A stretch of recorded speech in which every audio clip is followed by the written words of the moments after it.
I'm Elaine Harding. Welcome to my blog.stampwithelaine.com and welcome to episode 3 in my 12 weeks countdown to Christmas series. Today I'm showcasing the Brightly Gleaming suite, which you'll find on pages 30 to 32 of the new autumn winter catalogue. These are the stamps. They're true to size, 3 ornaments with some sentiments and holly leaf. The bundle comprises a cling rubber stamp set and the Gleaming duo punches.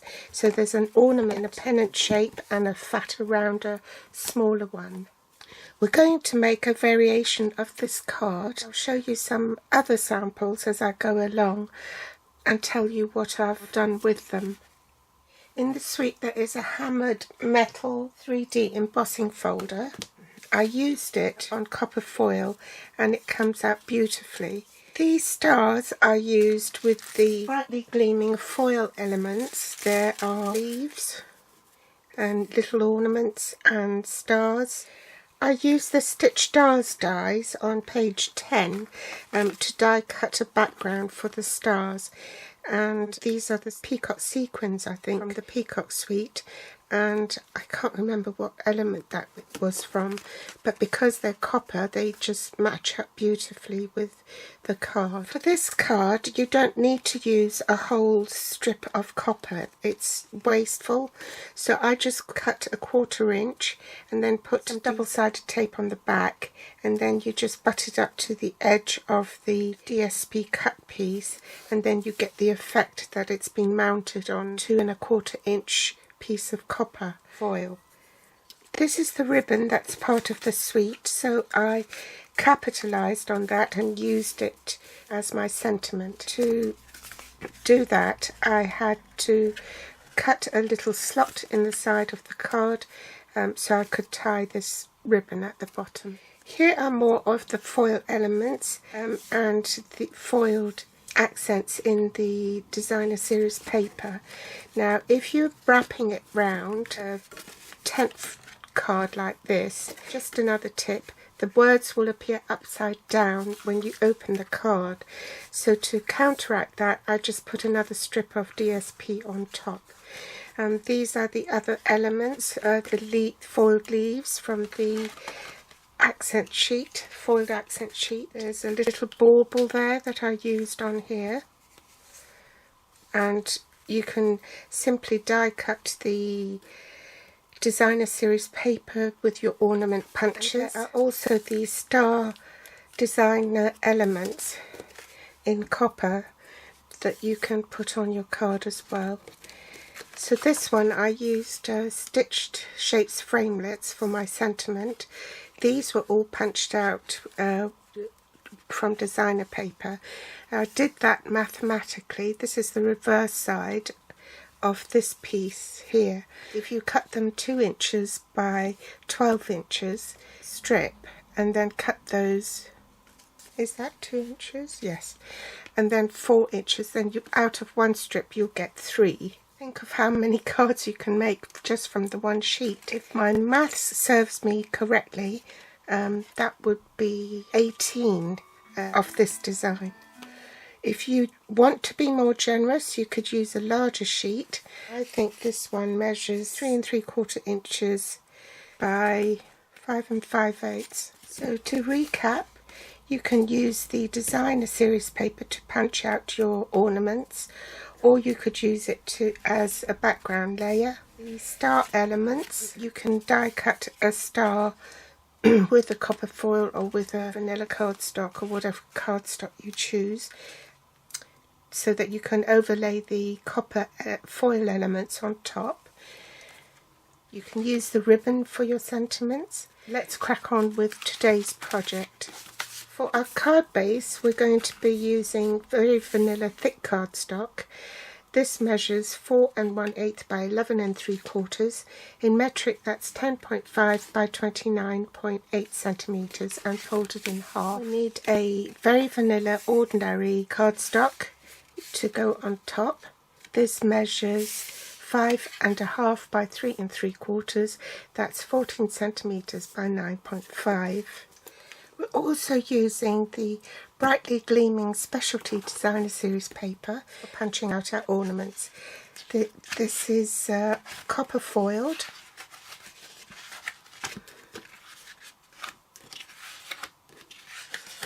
And then that's the reverse. We also need some scraps of Light of Navy, and I'm going to use some scraps from here, the copper, to punch out the top for my ornament. See, once you finish, you need not have this go to waste. You can use it for the tops of the ornaments. So that's what I'm doing. Light of Navy and Balmy Blue ink, and also a sponge dauber, flax ribbon, the punches, and I'm going to be using this sheet and this pattern of the Brightly Gleaming Specialty DSP. I've also set up my stamp apparatus so that it will take the guesswork out of stamping it straight, and I can do multiples of the card without worrying about placement. So to start with, I'm going to stamp the inside of my card. The reason why this stamp apparatus is so good is because it's got two open edges. So if I want to stamp the inside of my card, I can, especially if it's a card like this with the tent fold, I can just open up the card. I don't need the adapting mat for photopolymer stamps, so I've removed that, and I'm going to stamp that in Light of Navy. So ink up my stamp and stamp. I'm going to insert next plate, and this time I'm going to use the card front, place it right in the corner, ink up my stamp and stamp. Switch my plate around, remember to have it at 90 degrees angle when you remove it, and reinsert it. Ink it up with Light of Navy again and stamp. It's good practice to clean your stamp each time you've stamped, so it doesn't accidentally get onto your cardstock or onto your fingers. Now we can switch inks to Balmy Blue, and I only want a light covering, so I'll just sponge it randomly. Now we're going to punch out an ornament with the smaller ornament punch and a larger ornament with this ornament punch. This is where our scraps come in. We're going to punch a large one and a smaller one. I'm going to punch another, just the top for this. I'm going to pop this, just nip that off and hold it up against the cardstock here so that it will make it easier to punch the foil. Now the reason I've punched out a spare of these is that I'm going to glue the Designer Series paper onto it. This is quite lightweight, and I just wanted it to have a little bit more strength. So I'm going to glue that to the plain cardstock one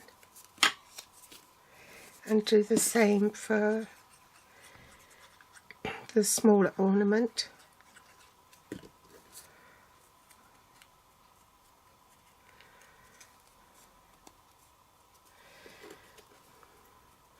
Then I'm just going to cut this off from this indentation to that one.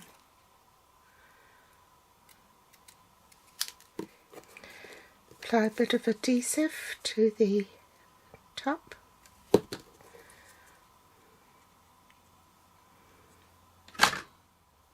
Glue that on, and I'll just leave it to dry.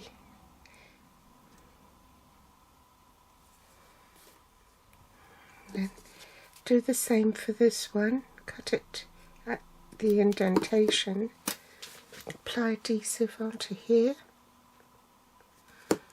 and stick that on top.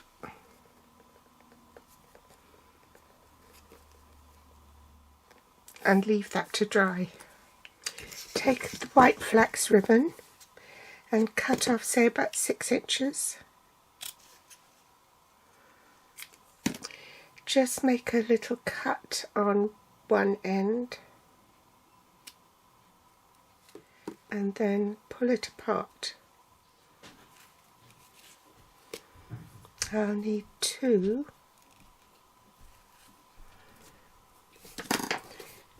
And tie a bow.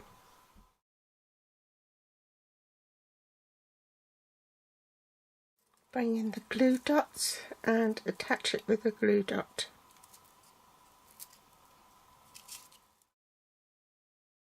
Adhesive on the back of this card front and adhere it to the front of your card.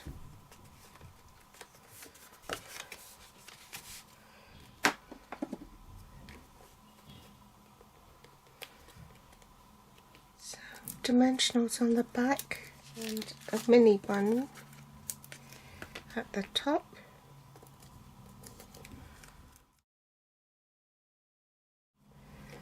And last thing to do is one of these star elements.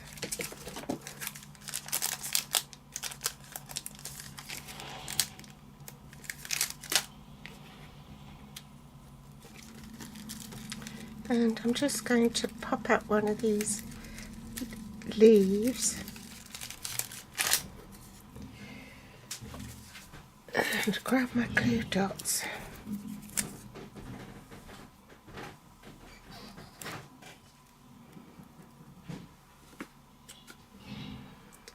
I'm just going to push that back so that none of the glue dot is exposed, otherwise the card will stick to the envelope.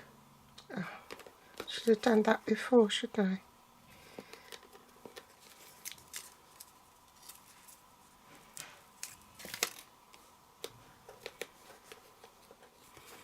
There you go.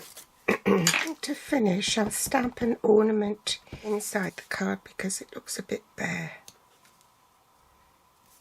And I'll just put a few spatters on here to balance it.